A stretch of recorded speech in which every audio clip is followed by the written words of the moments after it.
Salut les amis. C'est encore moi Paolo. Vous voulez faire vite? Ça tombe bien.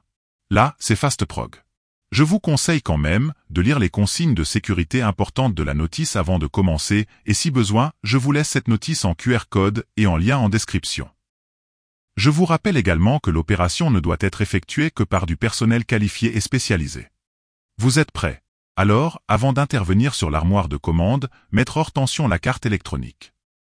Maintenant, comment brancher vos moteurs à la mode FastProg?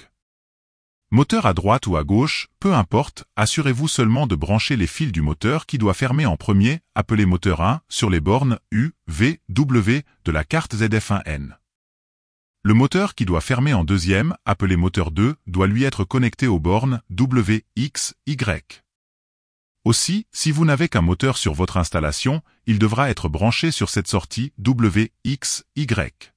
Une fois les moteurs raccordés, il suffira de vérifier si les phases des moteurs sont branchées dans le bon sens. Pour cela, à la fin de la mise en service, quand les moteurs fonctionneront, il suffira de positionner vos vantaux à mi-course, de couper et remettre sous tension l'automatisme et de vérifier dans quel sens les vantaux partent à la première impulsion sur la télécommande. Si les moteurs sont correctement branchés, alors, ils devraient partir en ouverture. Si l'un des deux, ou les deux, partent en fermeture, alors il faudra inverser les phases moteurs. Par exemple, si le moteur branché sur U, V, W se ferme, alors il suffira d'inverser le U avec le V. Même chose pour le moteur branché sur W, X, Y, il suffira d'inverser le X avec le Y. À chaque fois que vous souhaiterez revérifier le sens des moteurs, repositionnez-les à mi-course, coupez et remettez sous tension le système, et envoyez une commande, les moteurs doivent s'ouvrir.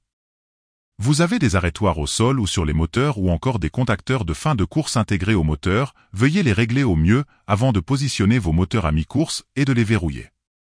Alors, les switches maintenant. Facile. Laissez le 2 sur on. Le reste en bas.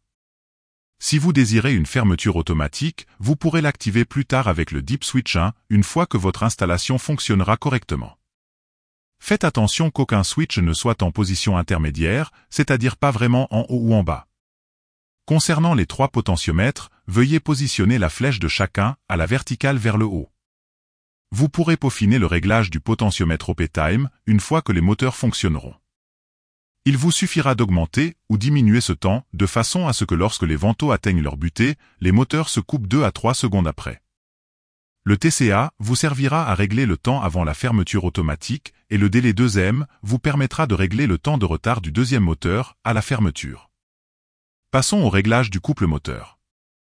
Pour faire simple, fil noir branché sur 1 égale minimum de puissance envoyée au moteur. Branché sur 4 égale maximum de puissance. À vous de voir, selon le poids de vos vantaux. Pour le raccordement de vos accessoires, si vous ne possédez pas de bouton d'arrêt d'urgence branché entre les bornes 1 et 2 de la ZF1N, alors effectuez un pont filaire entre ces deux bornes. La carte radio AF, permettant la programmation des télécommandes, doit être branchée sur la connectique AF de la carte de commande. Je vous laisse un lien en haut à droite de la vidéo pour en savoir plus sur cette carte radio. Pour une serrure électrique, ce sera sur les bornes ES. Le gyrophare c'est entre W et E. Pour le câblage de vos photocellules, reportez-vous au schéma de raccordement de celle-ci. Si vous n'avez pas de photocellules connectées, effectuez un pont filaire entre les bornes 2 et C1. Au terme des branchements électriques de vos accessoires, effectuez la mise sous tension de l'automatisme. À ce stade, si tout va bien, la LED de signalisation PROG devrait être éteinte. Si celle-ci clignote, assurez-vous que les ponts soient correctement vissés. Si le clignotement persiste et que vous aviez une paire de photocellules branchées, alors faites un pont entre les bornes 2 et C1 afin de les shunter. Si la LED s'éteint, cela signifie que vos photocellules sont en défaut, vous pourrez revoir l'alignement ou le câblage de celles-ci plus tard. Pour l'instant, nous allons faire fonctionner les moteurs. S'assurer que la zone de manœuvre ne présente aucun obstacle. Munissez-vous de vos télécommandes. Maintenez la touche PROG enfoncée, le voyant de signalisation clignote. Appuyez en même temps sur la touche de la télécommande à programmer. Le voyant restera allumé pour signaler la mémorisation de la télécommande. Une fois toutes vos télécommandes programmées, vous pouvez y aller. Testez vos boutons. Vérifiez le sens des moteurs et reportez-vous à ce que je vous avais expliqué à ce propos. Si les moteurs ne font pas une course complète, ou au contraire, continuent de fonctionner trop longtemps après l'arrivée en butée, veuillez régler le potentiomètre au P-Time. Une bonne façon de vérifier le temps de manœuvre est d'observer le fonctionnement du gyrophare qui est branché sur les bornes W et E de la ZF1N. Pour rappel, celui-ci fonctionne pendant toute la durée du temps de manœuvre. Je crois qu'on est bon? Avec tout ça, ça doit fonctionner, en tout cas je l'espère vraiment. Si cette méthode de mise en service vous plaît, n'hésitez pas à me le faire savoir en cliquant sur le pouce et en laissant un commentaire, ça me motive pour continuer à vous fournir des supports efficaces afin de vous faciliter le boulot et vous faire gagner du temps. Abonnez-vous si vous faites pas mal de camé.